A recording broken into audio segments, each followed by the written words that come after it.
Bom, pessoal, eu gostaria primeiramente de agradecer ao convite da Colgate, dizer que eu estou muito, muito feliz em participar desse movimento aqui, tão importante nesse momento, né, para todos nós, dentistas, e também até para pacientes, e para nós que vamos tratar os nossos pacientes agora em breve, né. Eu vou compartilhar aqui a minha tela com vocês, para a gente começar a conversar, e hoje a gente vai falar sobre hipersensibilidade dentinária. E nessa hipersensibilidade, como é que a gente vai começar a tratar, como é que a gente vai lidar com isso, né, com os nossos pacientes. Então, eu só vou compartilhar a tela aqui com vocês.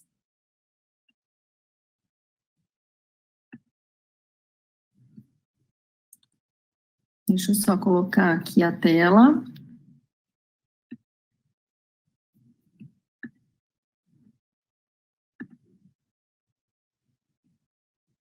Vamos lá. A gente vai conversar sobre quais são as mudanças nessa rotina, né, do que os nossos pacientes, como que a gente vai atuar no manejo aí da hipersensibilidade dentinária.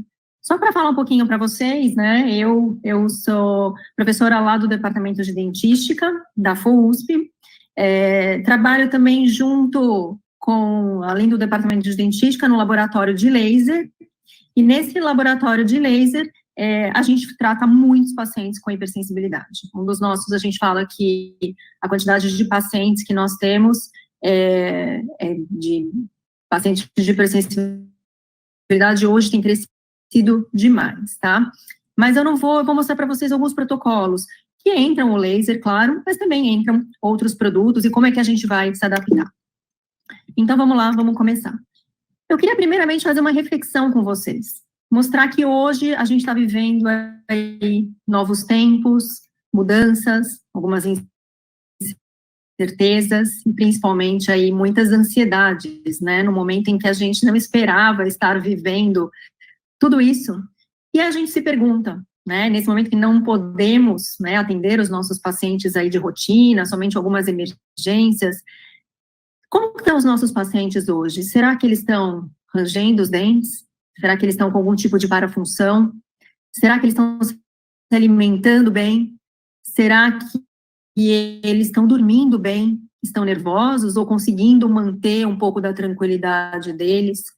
Estão roendo as unhas ali, né? Como é que está o nosso paciente hoje? Mas eu falo para vocês que esse é um momento para a gente fazer essa reflexão realmente. Mas que essas incertezas, essa ansiedade que a gente está vivendo, ela seja transformada muito mais como algo positivo, que a gente possa ter uma comunicação muito mais direta com o nosso paciente, que a gente possa ser um pouco mais dessa mudança, e que as nossas mudanças tragam realmente um pouco mais de equilíbrio. Isso é que a gente vai ter que começar a olhar também para o nosso paciente, ter um olhar cuidadoso. Eu falo sempre sobre um novo olhar. Mas hoje a gente vai começar a falar, agora eu quero falar com você sobre odontologia. A gente já sabe que nós temos aí mudanças significativas em odontologia, nós tivemos aí desenvolvimento de materiais, de procedimentos, de técnicas, e nós sabemos que hoje a nossa odontologia, e estou falando aqui Brasil, é uma das odontologias mais de ponta que existem, né? Hoje a gente já consegue fazer prevenção de doenças, hoje já nós conseguimos interferir, por exemplo, na doença cárie. A gente já consegue observar e fazer com que aquele paciente, com que aquela pessoa, como o Felipe diz, né, acabou de falar para vocês, a gente não cuida só de dente, mas a gente cuida de gente, isso eu vou levar também aqui para a nossa conversa, nós conseguimos já fazer uma odontologia muito boa. Só que a gente sabe que mudanças são inevitáveis. Então, vamos aproveitar esse momento para olhar esse nosso paciente com outro olhar. Eu sempre falo isso, que a gente deve olhar, né, e quando eu estou falando de lesão cervical não cariosa e de hipersensibilidade, Paulo Vinícius vai conversar com vocês daqui um pouquinho sobre lesão cervical não cariosa, e eu vou falar um pouco mais do sintoma, né, do que essas lesões cervicais trazem para nós. Então, o novo olhar. E esse novo olhar para o nosso paciente, nesse momento, eu acho que a gente está se treinando realmente, eu vou mostrar para vocês cinco fatos a seguir, né, que vão mudar um pouquinho o perfil da nossa população.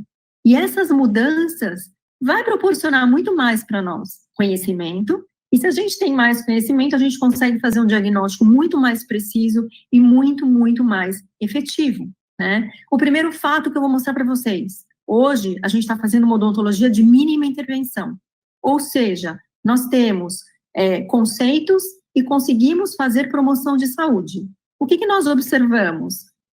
Uma diminuição nos índices de cárie. Então, a gente vê que os índices CPODs em adultos, quando a gente compara a última pesquisa nacional de saúde bucal, que foi em 2010, já tem alguns anos, mas compara com os valores de 2003, a gente vê o quanto conseguimos já controlar a doença cárie. Outro fato, a nossa população está envelhecendo.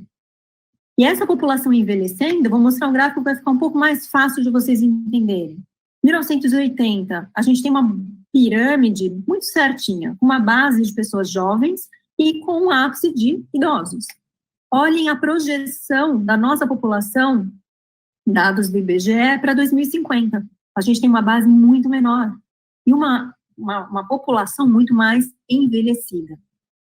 E além de estarmos envelhecendo, eu já mostro para vocês o quarto item, o quarto fato. A gente está aumentando com relação à expectativa de vida. E é claro que esses dados vão variar de um estado para outro, mas a gente tem expectativa de vida aí em torno de 70, 75 até 83 anos, né? E além de tudo, essa nossa população mudou bastante com relação ao perfil. Eu não digo que mudou agora por conta de por conta da pandemia, por conta de corona, de Covid-19. Não, isso já vem acontecendo há muitos anos. E isso a gente vê nitidamente a quantidade de trabalhos que estão sendo feitos, orientando, na verdade, os cirurgiões dentistas em como observar que o estilo de vida, e eu falo para vocês que essa mudança no perfil da população, a gente vai chamar do estilo de vida que fala de alimentação, medicação, hábitos e expectativa, um paciente extremamente ansioso. Tudo isso, todas as mudanças no estilo de vida aconteceram algumas mudanças importantes dentro do nosso consultório. Quando a gente olha sobre ansiedade, no mês de janeiro, eu peguei algumas revistas, aqui uma pesquisa da USP mostrando que o Brasil é considerado o país mais ansioso, estressado da América Latina, a revista Você S.A. falando por que estamos tão ansiosos, outro trabalho mostrando que o Brasil vive surtos de depressão, ansiedade, a revista Galileu mostrando como sobreviver à ansiedade, e nesse post da Você S.A. mostrando quais são os sinais da ansiedade, né? E eu acho que esses sintomas e toda essa mudança de estilo de vida, realmente, nesse momento, está se exacerbando. Então, o que todos esses fatos, o que todo esse estilo de vida, essa mudança, o envelhecimento da população, a gente vivendo mais, o que tudo isso quer mostrar para nós? Que nós estamos, sim, observando uma alta incidência de lesões cervicais não cariosas e de hipersensibilidade dentinária cervical. Muitas pessoas falam para mim, mas nós temos um envelhecimento natural, nós temos um envelhecimento fisiológico. Sim, mas nós nunca vimos isso acontecer com pacientes tão jovens. Hoje, pacientes que eu recebo não são pacientes de 50 ou 60 anos, são pacientes que têm em torno ali de 20, 25 anos. E isso realmente é muito preocupante. Se a gente fizer aqui relembrar um pouquinho sobre a lesão cervical não cariosa, eu vou deixar um pouquinho mais para o Paulo falar a seguir, mas a gente sempre aprendeu sobre erosão, abrasão, abfração, quais são os tipos. Mas eu pergunto para vocês, quem é que consegue observar e olhar aquela lesão e falar, essa é uma erosão, essa é uma abrasão, essa é uma abfração? Então, a gente vai acabar tirando um pouquinho esses conceitos antigos que nós tínhamos e vamos falar muito mais em mecanismos de tensão, abfração, da fricção, desgaste mecânico e da erosão ou biocorrosão, da forma que vocês quiserem chamar, como a degradação química. O que nós sabemos é que existe um desgaste que não está relacionado à cárie, não está relacionado a micro-organismo e tem uma etiologia multifatorial. E esse diagrama do professor John Grippo, realizado junto com o professor Paulo Vinícius Soares, é excelente, porque mostra realmente como todos esses fatores estão associados. E cada vez mais, no segundo livro do Paulo Vinícius, ele mostra o risco para desenvolver algum tipo de lesão cervical, algum tipo de desgaste. Então, esse é uma parte muito importante. E a hipersensibilidade? Existe uma correlação direta entre lesão cervical não cariosa e hipersensibilidade. E muitas vezes a hipersensibilidade vai ser o primeiro sintoma, o primeiro sinal clínico de uma lesão cervical não cariosa ativa. Existe algo na literatura, uma definição, falando que a hipersensibilidade é aquela dor breve, curta, aguda, que surge da dentina exposta em resposta a alguns tipos de estímulos e que não pode ser atribuída a nenhuma outra forma de defeito dental ou doença. A gente tem mudado um pouquinho essa definição, mas a gente mostra realmente que eu preciso de algum estímulo e que essa dor, ela é rápida, ela é aguda, e no momento em que eu tiro aquele estímulo, a dor diminui. Algumas pessoas ainda falam, olha, isso diminui bastante a minha qualidade de vida. Eu vou ser sincera para vocês, para falar assim, eu não via tanto o paciente que fala, eu tenho uma lesão cervical do lado esquerdo, mas eu passo a não mastigar mais desse lado. Eu mastigo do outro lado, porque agora eu sei que eu tenho dor. Então, isso, na verdade, diminui bastante a qualidade de vida. Esses dois trabalhos realmente mostram o quanto diminui a qualidade de vida do seu paciente, que muitas vezes ele pode, às vezes, não ter uma vida social porque ele tem dor, né? E de uma forma bem rápida, como é que a gente explica esse mecanismo de dor? A gente tem estímulos mecânicos, térmicos, osmóticos, e eles são colocados, né, sobre essa superfície da dentina, e a gente também vai discutir, o Paulo Vinícius sempre fala isso, eu concordo 100% com ele, que nem sempre a gente tem uma exposição da dentina, mas a gente pode ter um esmalte mais fininho, aquele esmalte que já está bem desorganizado, e aquele caso em que a gente olha o paciente e fala, da onde é que vem essa dor? Por que eu jogo o jato de ar, mas o paciente ele sente dor e eu não estou vendo exposição dentinária? Porque eu posso ter uma exposição subgengival, onde muitas vezes vai acontecer ou vai iniciar aquela lesão, tá? E aí, esses estímulos químicos, osmóticos, térmicos, eles vão fazer uma movimentação do fluido dos túbulos dentinários, causando uma mudança, uma estrutural ali em fibra nervosa, tá? Se a gente olha um pouquinho da literatura, eu não vou gastar muito tempo não aqui, porque eu quero chegar já nos protocolos para vocês. Mas eu falo que existem muitos trabalhos na literatura, e muitos deles são controversos, porque um faz avaliações por questionários, outros por avaliações clínicas, outros até por telefone, né? Então, existe uma variação muito grande. Mas eu vou mostrar alguns trabalhos aqui que nós temos mostrado sempre, que são trabalhos que foram realizados com avaliações clínicas bem sérias. Então, esse é um trabalho realizado pela professora Thaís Scaramucci, aqui da FOUSP, e nesse trabalho, realizado em 2012, publicado em 2014, mostra realmente uma prevalência de hipersensibilidade de 46% na população, são os pacientes atendidos dentro das clínicas de dentística da FOUSP. E os fatores de risco que estavam associados eram o gênero, a escovação, hábitos parafuncionais e o refluxo gastroesofágico. 4 anos depois, esse trabalho foi repetido e publicado novamente. E a gente olha que a prevalência já subiu de hipersensibilidade para 51,7%. É claro que não estávamos avaliando os mesmos pacientes, porém a gente estava numa população muito próxima, pacientes atendidos na clínica de dentística da FOUSP. E nesse momento, a gente vê que há um crescimento. E os fatores associados, contatos oclusais prematuros e o consumo de frutas e sucos ácidos. Eu gosto sempre de mostrar esse trabalho, talvez o Paulo mostre para vocês também, o trabalho da Lívia. A Lívia foi orientada pela professora Joana Cunha Cruz, que é uma pesquisadora que trabalha bastante com revisões sistemáticas. E o que a Lívia fez aqui? A Lívia, orientada do Paulo, pegou todos os trabalhos da literatura. E ela chega num número de 33,5% da população tem hipersensibilidade dentinária. Então, esse é um número que a gente hoje tem colocado com bastante atenção. Esse outro trabalho, também orientado pelo Paulo, da Daniela Teixeira, mostra também, aqui nesse momento, uma prevalência, uma incidência muito alta, porque eram pacientes tratados no centro de pesquisa do grupo. E aí, para finalizar, eu mostro um trabalho muito interessante que fala que 1 em cada 5 adolescentes apresentam hipersensibilidade dentinária. E aí está a nossa preocupação. E os próprios autores da Universidade Federal do Piauí mostram que a prevalência da hipersensibilidade nessa amostra, ela é preocupante.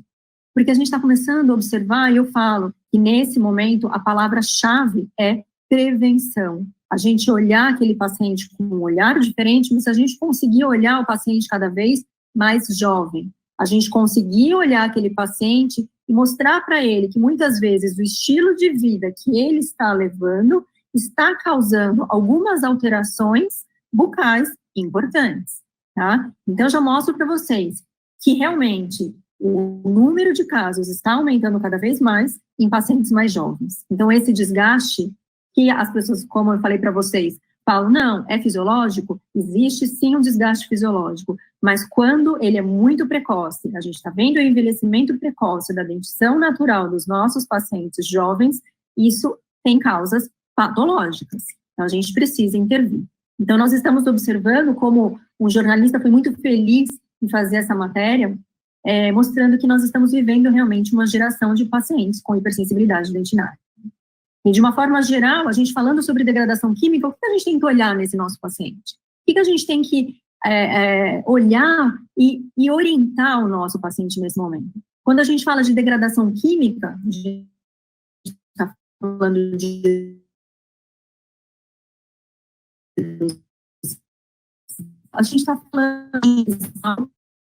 de brilho,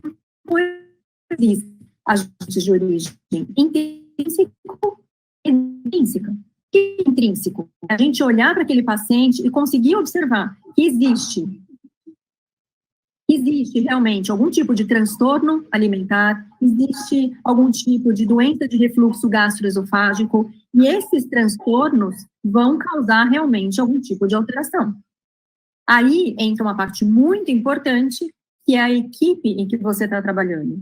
Uma equipe multiprofissional, uma equipe em que você possa recomendar o seu paciente que tem um transtorno alimentar para um psiquiatra, aquele que tem uma doença do refluxo gastroesofágico para um gastroenterologista, ou muitas vezes fazer o caminho inverso, nós recebermos esses pacientes e observarmos quais são realmente as alterações, tá? Então, isso já aconteceu muitas vezes de nós recebermos esses tipos de paciente. E os ácidos de origem extrínseca? São os alimentos que nós consumimos.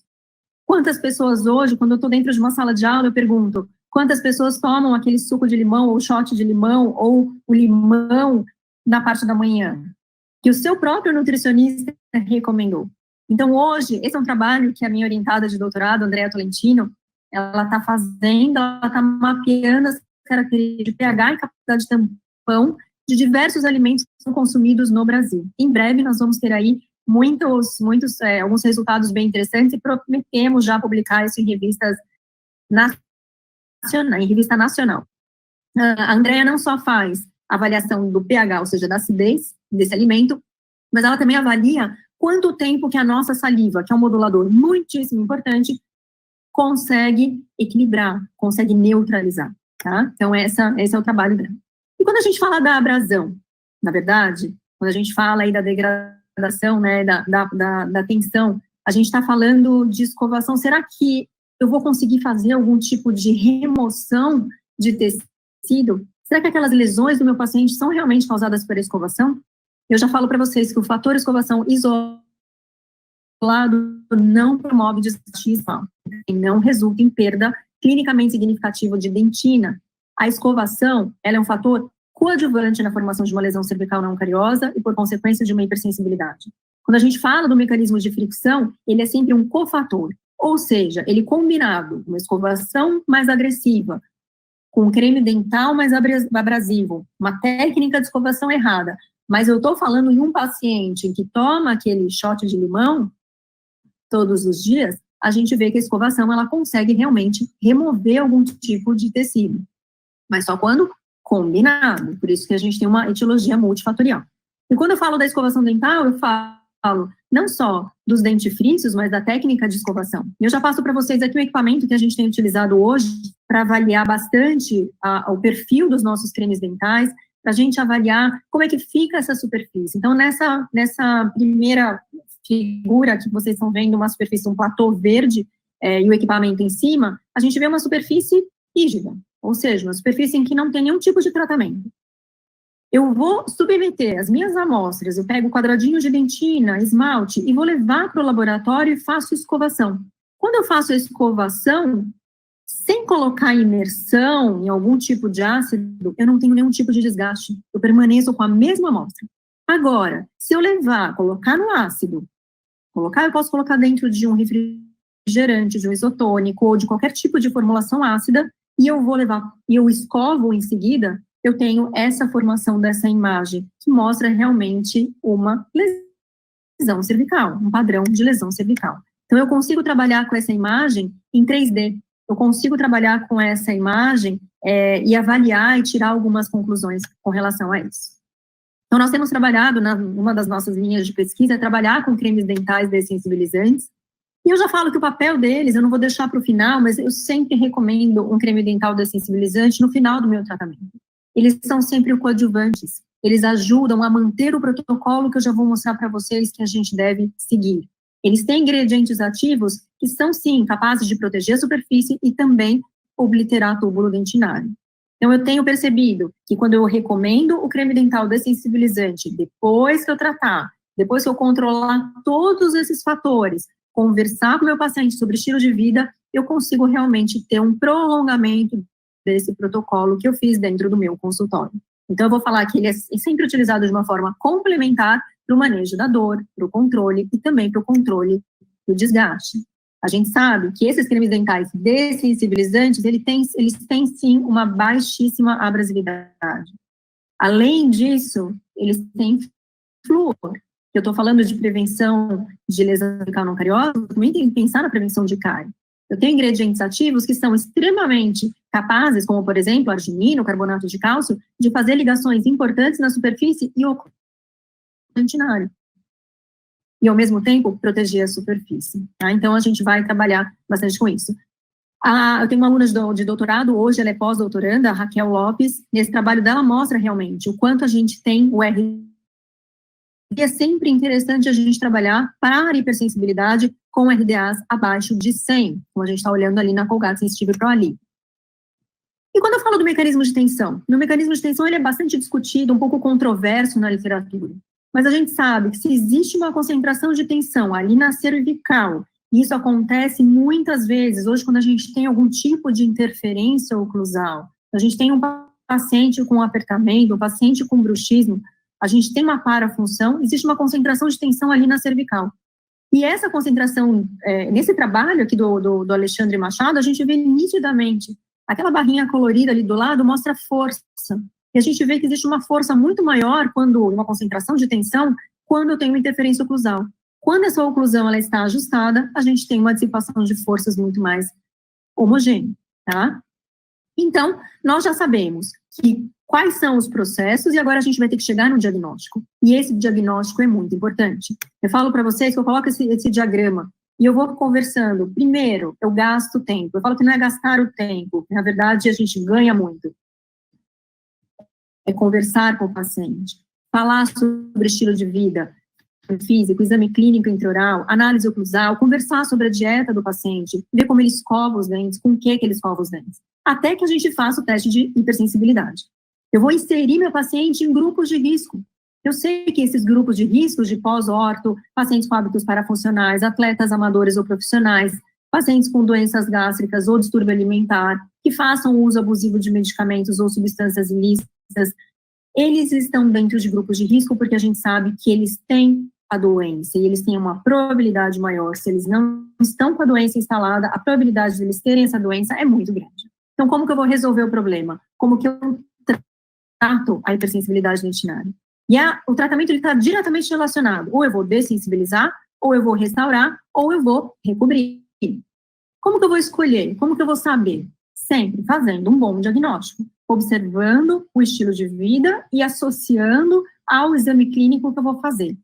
De uma forma geral, se eu tiver perdas maiores do que 1 milímetro, eu vou restaurar. Restaurar sempre dente. Se houver necessidade de recobrir, se eu tenho uma recessão gengival associada, eu posso fazer o recobrimento. Restauro, recubro. Ou se eu não tenho uma perda, eu tenho perdas muito pequenas, menor do que 1 milímetro, ou eu tenho somente uma recessão gengival. Eu tenho muitos pacientes que vêm da periodontia. Eu vou utilizar dessensibilizantes. Então, eu tenho que olhar a classificação do fenótipo gengival, eu tenho que observar a severidade de dor da hipersensibilidade, eu tenho que saber qual é a perda de tecido, qual é a profundidade que eu tenho para realizar uma restauração ou não. Então, eu já vou mostrar para vocês quais são as estratégias de dessensibilização. Eu tenho duas estratégias principais. Ou eu vou utilizar dessensibilizantes neurais, ou eu vou utilizar dessensibilizantes obliteradores. E eu conto uma breve história que por muito tempo eu trabalhei sempre com dessensibilizantes neurais. Trabalhava com oxalatos, com nitratos, ou com laser de baixa potência. Ou eu trabalhava com obliteradores separadamente. Até que em 2010, começamos um protocolo na faculdade, e esse protocolo foi realizado por uma aluna minha, de doutorado, de mestrado, doutorado na época, a Anneli Oliveira Lopes, e a Anneli, ela fez um trabalho clínico em que ela associava laser de baixa potência com algum tipo de obliterador, seja um glutaraldeído ou no LER. E o que nós chegamos à conclusão é que associava as duas estratégias, seja neural e obliterador, qualquer neural e com obliterador, a gente tinha respostas muito mais favoráveis e a gente tinha um prolongamento também do resultado. Então, a partir de, esses são alguns trabalhos um pouco mais novos, mas nós temos trabalhado bastante lá, em uma das nossas linhas de pesquisa, realmente tratamento de hipersensibilidade dentinária. Trabalhamos com permeabilidade, com microscopia, com a perfilometria, e a partir, então, de 2010, nasce o protocolo associativo, que vem de encontro também ao protocolo associativo que o professor Paulo Vinícius faz no grupo dele, no LNC, lá em Uberlândia. A única diferença, talvez, é que nós aqui utilizamos o laser com uma frequência um pouco maior, porque nós estamos dentro de um laboratório de laser. Nós estudamos os lasers. São protocolos muito, muito parecidos. Então, no neural, eu tenho uma quantidade muito grande aqui, a gente consegue observar até as marcas comerciais de nitrato de potássio, de oxalato de potássio, os lasers de baixa potência, ou os obliteradores, que são a base de glutaraldeído, oxalato de potássio, os vernizes, as nanopartículas de hidroxiapatita e também os lasers de alta potência. Então, hoje a gente tem trabalhado bastante com o protocolo associativo. Como que a gente vai fazer? Olha, mais uma vez aqui para vocês, mostrando como é que a gente pode escolher, e todos eles aqui são excelentes materiais. Como que a gente faz o protocolo? A primeira sessão é aquela sessão em que eu mostrei para vocês aquele fluxograma de diagnóstico. Eu vou conversar com o meu paciente. O paciente está pronto para enfrentar o protocolo, a gente vai explicar para ele que eu preciso de algumas sessões, principalmente quando eu vou utilizar laser de baixa potência. Paulo muitas vezes fala da blindagem cervical em uma sessão, e muitas vezes o paciente não consegue vir 2, 3 ou 4 vezes para ser tratado. Mas quando a gente utiliza o laser de baixa potência, eu preciso ter uma repetição. Portanto, eu vou trabalhar com 3 sessões de laser de baixa potência. Eu posso, eu não tenho laser de baixa potência. Não tem problema, você pode utilizar o nitrato de potássio. Mas eu, particularmente, sou suspeita para falar do laser de baixa, porque eu gosto que ele tem um efeito analgésico e a gente vai tendo uma diminuição da dor ao longo do tempo. Já vou mostrar qual é o protocolo que eu vou utilizar. Então, eu trabalho primeiro com a irradiação com laser de baixa potência, 3 sessões, e depois a gente vai para o obliterador. No obliterador, eu vou utilizar um produto à base de oxalato, ou um glutaraldeído, ou até um verniz fluoretado em seguida, ou mesmo laser de alta potência. Entre as sessões, eu dou um intervalo ali de 2 a 3 dias, sempre vou avaliar meu paciente com uma escala de dor. Como que eu faço essa escala de dor? Pergunta para o seu paciente, de 1 a 10, como que foi a sensação dele, tá? Ou você pode fazer uma linha, colocar de 0, colocar um tracinho onde for o 0, e um tracinho no final, em 10 centímetros. E você pede para ele fazer um risco, mostrar ali do meio, mostrar para o seu paciente, olha, aqui não tenho dor nenhuma, aqui tem uma dor insuportável. Ele vai saber te explicar sobre isso. E como é que eu faço a avaliação? Jato de ar da seringa tríplice, 2 milímetros da superfície perpendicular, joga em cima do dente do paciente. E aí, cobre os dentes adjacentes, porque você pode ter resultados ali dos dentes do lado, e aí você tem uma ideia ali de como que está sendo o tratamento. Quando eu tenho casos em que eu tenho pacientes com muita dor, e que são pacientes com dor de 0 a 10, para cima de 7, eu tenho trabalhado hoje bastante em utilizar o laser de baixa potência e associar com nitrato de potássio, como estratégia neural. Então, primeira sessão, conversei com o paciente, vou fazer a minha primeira irradiação. Laser de baixa potência, sempre no infravermelho, energia de 1 joule, 10 segundos em cada ponto, a densidade de energia vai dar em torno de 36 joules. Então, 10 segundos, um ponto na cervical, outro ponto na apical, lá no fundo de...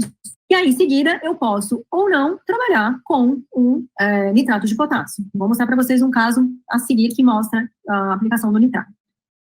E aí, a última sessão, terminei o laser de baixa potência. Vocês viram que, na verdade, com laser eu demoro 20 segundos por dente, né? Quando eu estou trabalhando em molares, por exemplo, nessa foto, eu vou fazer 2 irradiações na cervical, uma para cada raiz. E vou fazendo também, no fundo de sulco, mais 2 irradiações. Ou seja, no máximo, eu gasto aí 40 segundos por dente, tá? O que eu vou gastar de tempo? Eu falo que não é gastar, é ganhar, é conversar com o paciente, passar todas as instruções, fazer um checklist mostrando para o paciente desde a sua alimentação. A gente vai da alimentação à escovação, observar hábitos, o que o paciente faz, o que ele dorme, o que ele come. Então, a gente vai conversar com o paciente. Eu sempre falo que esse protocolo, ele não é somente essa aplicação, não é somente escolher um agente neural ou um obliterador. É muito mais do que isso. É a gente ter esse olhar realmente para o paciente de tentar modificar, e eu sei que modificar hábito não é fácil. Agora, eu acho que a gente está passando por todas as mudanças, e eu falo que as pessoas não mudam, as pessoas vão se adaptando, a gente vai ter que se adaptar a novas condições, é a mesma coisa para o paciente. E a gente vai passando várias informações. E todas essas sessões, a gente conversa com o paciente. A gente vai passando para ele. Tá? Então, eu cheguei aqui na terceira sessão, eu já vou direto agora para um obliterador. Nesse caso, eu utilizei o Climpro, XT Varnish da 3M. Então, fiz o afastamento com fio retrator e vou jogar esse meu verniz fluoretado para dentro, suco gengival, para dentro do suco gengival.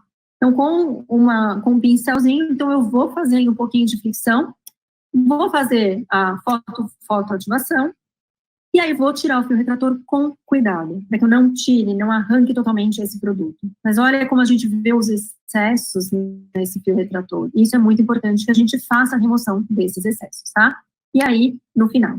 Então, a gente mostra que há, sim, uma associação, uma vantagem nessa associação de protocolos, em associar agentes neurais mais um agente obliterador. Esse é um trabalho que a minha orientada de doutorado, Stephanie Garofalo, publicou na Operative Dentistry, que é uma revista bastante conceituada na área, na dentística, mostrando que o Climpro realmente tem características bastante interessantes aí de proteção e também de selamento de túbulo dentinário.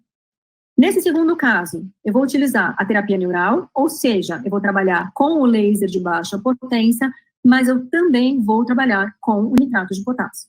Essa paciente, a minha aluna da graduação, 24 anos, pós-ortodontia, com diversas lesões cervicais não cariosas, associadas também à recessão gengival, com muita dor. Então, ela contava que ela parava de se alimentar por conta de dor. Extremamente atleta, ela saía sempre da clínica, ia direto treinar o handball lá na quadra, contando muito da dieta dela, bastante ácida. É uma paciente pós-ortodontia, a gente via que, na verdade, os dentes estavam alinhados mais da oclusão dela, então ela já tinha perdido guia canina, a gente depois ia passar para uma fase restauradora, mas nesse momento a gente estava querendo tirar e manejar um pouquinho a dor dela, conversando sempre, mas nesse momento, então, optamos por trabalhar com laser de baixa mais Ultra Z. Nesse caso, um nitrato de potássio. Então, nós fazemos primeiro o laser de baixa potência, depois o nitrato de potássio. Por que primeiro o laser? Porque se eu utilizar o nitrato de potássio, por mais que ele não fique totalmente sobre a superfície, a gente vai remover e a gente vai fazer com que ele entre dentro de túbulos dentinários, ele vai ter um efeito muito mais em fibra nervosa, eu preciso ter uma superfície muito limpa, para que eu tenha uma absorção completa da minha luz. Então, eu faço, olha lá, irradiação, um ponto apical, um ponto cervical, sempre em contato, lembrar que laser de baixa em contato, e aí, em seguida, eu vou para a aplicação do nitrato de potássio. Eu faço 2 aplicações, uma com o fio retrator e a outra sem o fio retrator. Faço pequenos, vou esfregando um pouquinho do nitrato de potássio e eu deixo ali durante 5 minutos. Lavo a superfície, tiro o fio retrator e aplico mais uma vez. Em seguida, terminamos de fazer as 3 sessões de laser de baixa, mais o nitrato de potássio. Na 4ª sessão, decidimos fazer, então, a terapia obliteradora com enameleste. Enameleste também é o verniz fluoretado da outra dente. Fazemos, então, a inserção do fio retrator, isolamento relativo e a aplicação. Esse é um produto que, em contato com a saliva, ele vai ter uma ação, ele vai formar um depósito, e o flúor, ele vai se liberando aos poucos, ele tem uma proteção, então, também da superfície, tá? Se eu quiser utilizar um laser de alta potência, os lasers de alta potência estão entrando cada vez mais no mercado brasileiro. Eu posso também utilizar o laser de baixa e, em seguida, o laser de alta potência. Faço as 3 sessões de laser de baixa e quando eu chego no obliterador, porque o meu laser de alta, diferente do baixa, ele atua por calor. Ele derrete totalmente a estrutura da dentina exposta. Então, eu consigo fazer com que haja uma cobertura dessa superfície obliteradora, né, uma superfície obliterada. Eu também tenho algumas características interessantes de proteção e de resistência ao ácido quando eu utilizo o laser de alta potência. Mas o mais importante para falar para vocês, vou repetir mais uma vez, trabalhar com o protocolo associativo não é só aplicação simples de um produto, ou de 2 produtos, ou de 3 ou equipamentos, mas é muito mais você trabalhar com o paciente, saber quais são os fatores que estão levando ele a ter aquela hipersensibilidade, aquela lesão cervical ou recessão, ou os 2 juntos, e é trabalhar com o paciente, a ele, que a gente precisa mudar alguns tipos de hábitos, conhecer o estilo de vida do nosso paciente, e esse sim é um tratamento completo para a hipersensibilidade dentinária. Você, muitas vezes, por muitos anos, a hipersensibilidade ela foi colocada como algo que você vai lá e trata. Mas a gente trata e dentro do consultório com produtos e o paciente vai embora. O que a gente sabe hoje? Que a hipersensibilidade é uma doença. Se a gente não trata, ela evolui. E como eu falei para vocês, aquela paciente que eu mostrei do caso clínico, minha aluna de graduação com 24 anos, com aquele desgaste, com aquela perda de estrutura. Vocês imaginem quando ela tiver 44, ela vai ter uma perda muito maior, né? Então, a gente, para evitar a perda ao longo do tempo, o ideal é sempre que a gente observe quais são esses fatores e tente modificá-los antes. Como eu falo sempre, a palavra prevenção é uma palavra extremamente importante hoje em dia para trabalhar com o nosso paciente. Use o que eu falei lá no início, um novo olhar para esse nosso paciente. Diagnóstico é fundamental. Estudar, se eu puder deixar uma última mensagem, estudar é a chave do sucesso hoje nosso. A gente tem que conhecer, saber fazer um bom diagnóstico, conhecer aquele paciente. Aí sim, a gente passa a deixar de falar numa abordagem tão desafiadora, mas a gente consegue achar muito mais meios para tratar melhor o nosso paciente. Essas são conclusões que eu e o Paulo fizemos numa aula que nós demos, mostrando que as principais causas de lesão cervical e hipersensibilidade são dependentes do estilo de vida.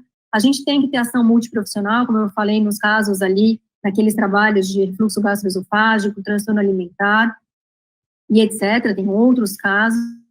É muito importante que as nossas instituições, as nossas escolas, universidades, sejam públicas ou privadas, que elas tenham maior estudo, mostrem, viabilizem muito mais a prevenção. Estamos precisando voltar para a prevenção muito mais do que a restauração, né? A gente tem que pensar, da mesma forma que nós passamos pelas doenças, pela doença cárie, a gente pensar em doença não cariosa.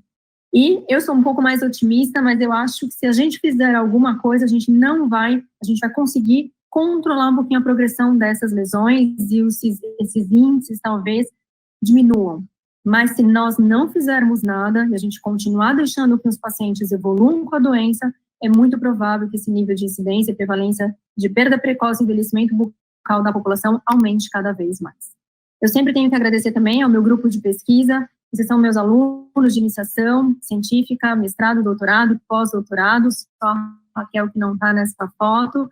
É o nosso grupo hoje que ganha uma forma diferente, com jovens brilhantes, que mostram que a pesquisa no Brasil, apesar de ser muito difícil de se fazer, ela vale a pena e que a gente traz muitos benefícios lá dentro do laboratório para dentro dos nossos consultórios, né?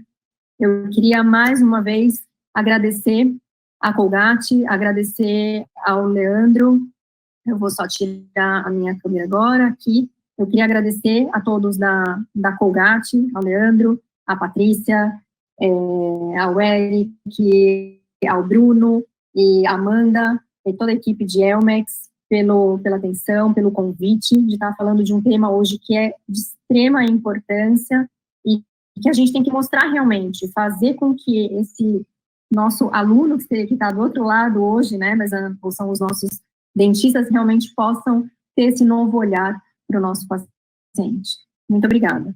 Obrigada, Leandro.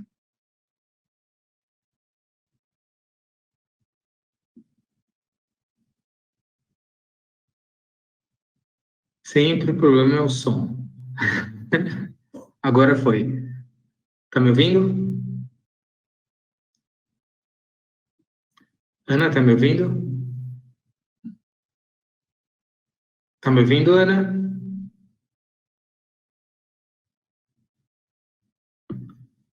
Gente, sempre acontecem esses problemas técnicos. Ana.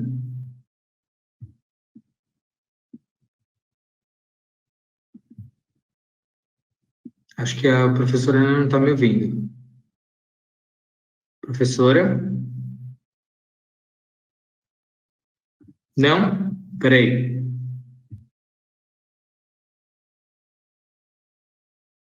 Tudo bem? Agora ouve?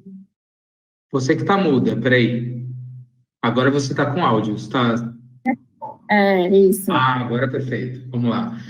Professora, obrigado, muito obrigado por tudo que você falou, muito obrigado pela participação, é muito bom a gente esclarecer assim, esse tipo de problema é um problema que é muito rotineiro e, assim, é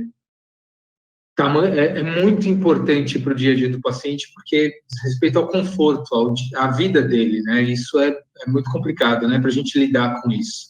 Então, e eu trago até o que o próprio Felipe tinha falado na palestra passada, que, assim, a gente trata de gente, não de dente, né? Então, a gente tem que tratar do bem-estar deles, né? Então, é bem isso mesmo.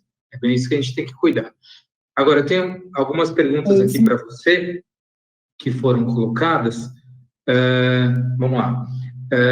Você recomenda o uso de laser em conjunto com produtos específicos para hipersensibilidade dentinária? Vamos lá. Bom, primeiro você falou de bem-estar do paciente, né?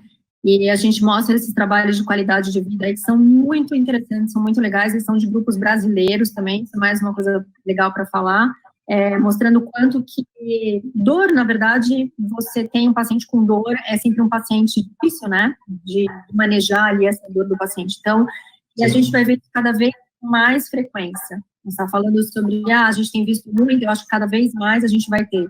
Talvez pós tudo que a gente está vivendo, todas as mudanças, talvez a gente tenha um índice maior ainda, né? Por conta de alimentação, estresse, essa rotina de todo mundo, né? Vamos lá, para a pergunta. Eu posso usar, sim, o uso de laser combinado. Eu sempre vou combinar. Não sei se essa pergunta é junto, eu colocar o laser de alta potência, por exemplo, em cima de algum dentifrício, por exemplo, algum tipo de dessensibilizante. O ideal é usar separado, tá? É fazer todo o laser de baixa ou com nitrato e depois passar para o laser de alta potência. Não fazer junto. A gente ainda tem alguns trabalhos, a gente está fazendo algumas modificações, mas ainda não. A gente pode fazer, vamos fazer separado. Legal. E por quanto tempo dura, falando em obliteração de túbulos dentinários, creio eu, de produtos de utilização em casa, enfim, por quanto tempo dura a obliteração dos túbulos dentinários? Olha, os nossos trabalhos, a gente tem acompanhamento aí de 1 ano e meio, de 18 meses, tá? Então, a gente vê que quando a gente faz o protocolo associativo, então a gente termina, passei todas as recomendações para o meu paciente, né, e eu não vou mandar ele embora e falar daqui a 1 ano ele volta, não. Então, o paciente volta dentro de 3 meses, principalmente se ele estiver dentro de grupo de risco. E eu vou recomendar um creme dental dessensibilizante. Então, a gente vê que se fazendo todo esse pacote, né, de instrução, neural, obliterador, mais o creme dental dessensibilizante lá no final, eu consigo ter pelo menos aí 1 ano de obliteração. Depende muito do paciente.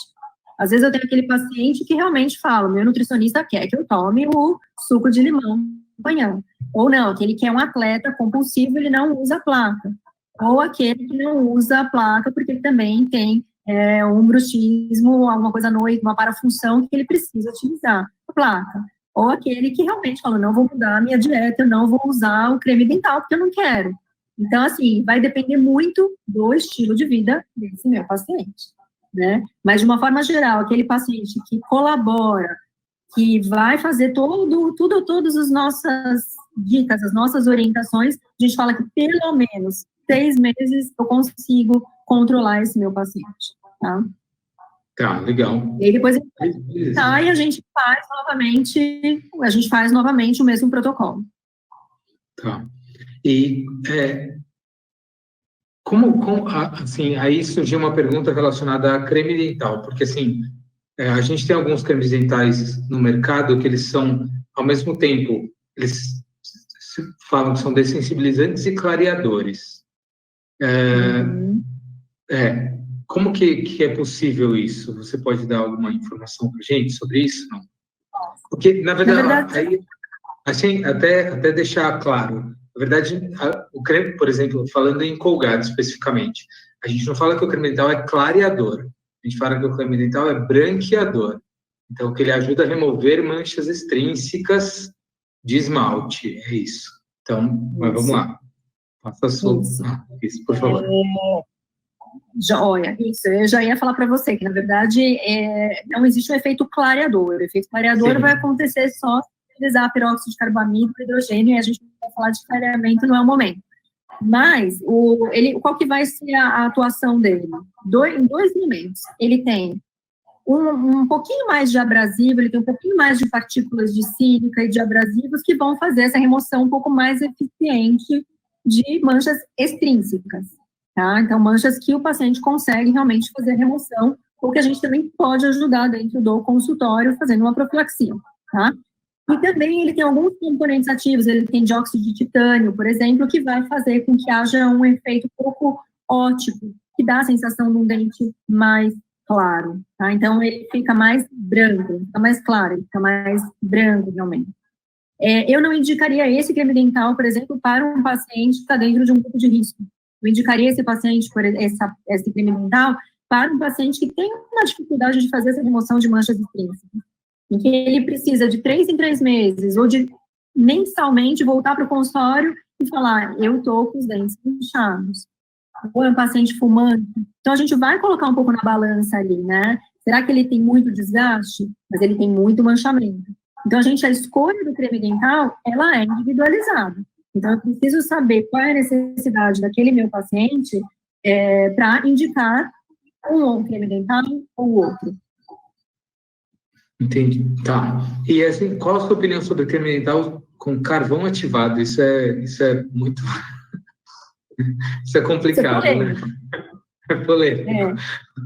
Olha, na verdade, a gente está fazendo um trabalho agora, minha aluna de iniciação, a Camila Cabral, a Camila está fazendo um trabalho, só que a gente, infelizmente, teve que parar. Aí ela estava fazendo todas as leituras já no perfilômetro, mostrando. Só que, assim, as evidências iniciais mostram que, na verdade, o carvão ele é muito mais abrasivo, né? Então, ele também não estaria indicado para esse paciente com desgaste, mas, de repente, ele pode. A gente vai ver qual é o grau de perda, né? Existem também cremes dentais com carvão ativado, existem aquelas pastas, mas existem algo feito caseiro. Então, assim, a gente vai testar algumas formulações, estamos testando, né? Acho que até, se Deus quiser, voltando agora, a gente, até o final do ano, a gente vai ter resposta para isso. A gente vai mostrar qual é o grau de perda, né? Tá. Vamos lá, outra. As estratégias de dessensibilização, bom, você falou em 3 meses, tal, mas assim, a pergunta é essa, a estratégia de dessensibilização tem algum tempo de vida útil? O paciente deverá refazer depois de certo tempo? E aí entra uma outra pergunta também, como precificar esse tratamento? Isso é complexo também. Na verdade, assim, bom, com relação à durabilidade ali, eu falo, né, o paciente que volta, de repente ele é um paciente que está dentro desse grupo de risco e ele precisa voltar para o consultório de 3 em 3 meses, né? Você faz o tratamento, vai acompanhando o paciente, não pode esquecer do paciente, a gente tem que ligar, a gente manda uma mensagem, manda o WhatsApp, a comunicação hoje é muito fácil, né? Então, conversa com o paciente e fala para ele, tá tudo bem? Aí ele vai chegar dentro de 3 meses e vai falar, não, eu tenho dor. Volta, a gente pode repetir o protocolo, tá? Então, a gente repete o protocolo.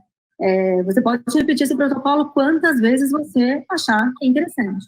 Mas se você começar a perceber que você está fazendo o protocolo todos os meses, alguma coisa está errada. Porque isso a gente tem avaliado e tem pelo menos, assim, durante 6 meses, segurado bem a dor do meu paciente. Então, ele vai chegar depois de 6 meses falando, olha, há uns 20 dias atrás eu fui tomar alguma coisa gelada e começou a doer. Então, eu já estou começando a sentir que essa dor está chegando, né, que está me incomodando. Então, a gente vai variar isso de paciente para paciente também, dependendo do estilo de vida dele, como eu falei. Como que eu vou cobrar? Eu cobro o pacote. Então, o pacote é de consulta inicial, do tratamento geral até o final, quando eu vou dar tchau para ele, vou entregar um creme dental específico ou vou prescrever e falar, olha, para você, você vai na farmácia, você vai utilizar o Max Sensitive, por exemplo, tá? Então, eu vou escrever para ele, você vai utilizar 3 vezes ao dia, dessa forma, dou a escova junto, dou um kitzinho para ele. Nesse momento, no momento que ele sentou na cadeira, na primeira hora até o final, é um pacote. Não cobro por sessão, senão o preço realmente vai ser muito alto. Sim. O valor, normalmente, vai variar muito de clínica para clínicas, né? Mas você vai cobrar, por exemplo, a consulta inicial como uma consulta mais consultas de profilaxia, por exemplo, tá? Então, a precificação fica difícil falar em preço, mas você pode cobrar um pacote. Então, você fecha o protocolo com o seu paciente, desde as orientações, que você pode entregar por escrito também, e depois as 3 sessões de neural, mais um de obliterador. Tá. E após o tratamento com laser, o paciente continua com uma dieta ácida, a hipersensibilidade pode voltar? Pode, é isso que a gente estava conversando, né? Se o paciente não muda, e é claro que o paciente não vai mudar de um dia para o outro. Eu brinco que o paciente que tem hipersensibilidade, que faz o protocolo, ele parece aquele paciente que faz clareamento. Ele saiu do consultório, ele entrou no elevador, ele já vai olhar se o dente dele clareou. Ele entrou no carro, ele olhou no espelho, ele ficou olhando se o dente dele está claro, né? O paciente que a gente orienta e mostra quais são as consequências da doença estar progredindo, e eu acho sempre interessante mostrar uma foto de casos bem, assim, já com uma perda bem acentuada, para mostrar para o paciente falar, seu dente pode chegar a ficar como este, tá? Então, é algo que choca um pouquinho o nosso paciente e ele vai se esforçar sempre, da maneira com que a gente passar para ele todo o conhecimento ou a importância dele cuidar dos dentes dele, a gente vai observar o quanto ele fica engajado, ele vai colaborar bastante com a gente, tá? E com o tratamento, e ele vai melhorar. Ele vai ver que só de fazer essa mudança de estilo de vida, ele vai deixar de tomar aquela refrigerante todas as horas, ele vai passar a tomar mais água, ele vai mudar alguma coisa, né? Ele vai ficar se policiando um pouquinho mais, ele vai usar o canudo, ele vai esperar um pouquinho para escovar os dentes, ele vai enxaguar a boca logo em seguida. Então, ele vai começar a ser diferente também. Mas se ele continuar com o ácido e escovando rápido depois... dele, vai ter jeito. Não vai ter jeito, exatamente. É isso aí. Aí tem uma outra pergunta aqui, ó. Gostaria de saber se causa maior abrasão... Gostaria de saber se a abrasão causa maior probabilidade de lesões cervicais ou hipersensibilidade. Tipo, o ato de escovar os dentes com produtos que causem abrasão, ou qualquer outro procedimento que cause abrasão. Se a tendência é causar mais lesões cervicais ou hipersensibilidade. Então, na verdade, assim, a escovação, ela não vai causar nenhum grande efeito, né, de desgaste, nem de lesão cervical e também de hipersensibilidade. Uma escovação errada, por exemplo, uma técnica errada, utilizando um dentifrício vamos pensar naquelas, o dentifrício caseiro, que usou carvão, usou uma coisa não comercial, que muitas pessoas utilizando, a gente vai ver que existe uma potencialização do efeito, tá? Ou seja, eu vou só escovar, não vai me acontecer nada. Eu quero que no laboratório a gente pega um quadradinho bem pequenininho de dentina, ou de esmalte, ou dos dois, e eu faço a escovação, eu posso ficar uma semana escovando. Se eu levar no microscópio, eu vou ver somente alguns riscos. Eu não vou ver uma perda muito significativa, mesmo se eu utilizar um dentifrício mais abrasivo, tá? Então, assim, o que é mais importante é a combinação. Então, são todos os mecanismos. E é realmente aquela tríade que o PV, o Paulo mostra junto com o professor Grippo. Mostra exatamente tensão, fricção e biocorrosão. É a conjunção dos três no centro, a gente vê o quanto que ele é multifatorial. Tá? Então, assim, eu não me preocuparia tanto com a escovação. Eu acho que a escovação a gente pode modular um pouquinho, principalmente a técnica. Me preocuparia muito mais com a pasta de dente que a gente está recomendando para o paciente. Tá? Eu preciso individualizar, sempre preciso prever individualizado. E hoje, eu gosto muito, na grande maioria dos casos, passar para ele um creme dental de baixa abrasividade. E muitas vezes aquele paciente também não vai falar para a gente, ou ele não vai se expor, não vai ver que o risco, a gente às vezes não vai conseguir perceber o risco. Ele pode falar para nós que ele não tem uma dieta ácida, mas ele sai do consultório e já vai tomar um isotônico. Tá? Ele vai para a academia, não, eu não faço nada, mas ele vai usar um dos gésinhos carbonatados lá, de carboidratos. Então, assim, e a nossa alimentação hoje é muito industrializada, ela é muito ácida, né? Então, às vezes, o paciente também não vai conseguir expor todos esses problemas ou estilo de vida inicialmente. Então, eu gosto sempre de recomendar alguma coisa menos abrasiva para ele. Não, assim, e por mais que você pense que você vai extrair muitas vezes tudo que o paciente tem de informação do dia a dia dele, muitas vezes você não consegue extrair, né? Aí você fala para ele, não, e aí ele sai e vai fazer isso que você falou, né? Vai fazer um consumo de isotônico, vai fazer alguma coisa que você não está sabendo que ele está consumindo aquilo, né? Então você tem que estar preparada para isso também. Exatamente. Bom, professor, é isso. Muito obrigado por todas as respostas a todas as perguntas. Agradeço demais. E a gente vai... se tiver mais algumas perguntas, a gente vai disponibilizar para você depois, para a gente poder compartilhar com as pessoas, tá bom? Então, tá bom. Eu queria agradecer mais uma vez, agradecer você, Leandro, agradecer toda a equipe de Colgate Elmex pelo convite. Estou muito feliz, realmente, de poder passar mais informações para os nossos colegas que estão em casa hoje, né? E poder transmitir um pouquinho e mostrar realmente que algo que é simples da gente fazer no consultório, juntamente com o nosso paciente, pode transformar bastante, né? E vamos aproveitar esse momento, realmente, já parabenizando vocês pela essa iniciativa maravilhosa e estar junto aqui com a Thalita, o Felipe, o Paulo, realmente é uma honra muito grande. Então, legal. Obrigada mais uma vez. Obrigado, professora. Obrigado.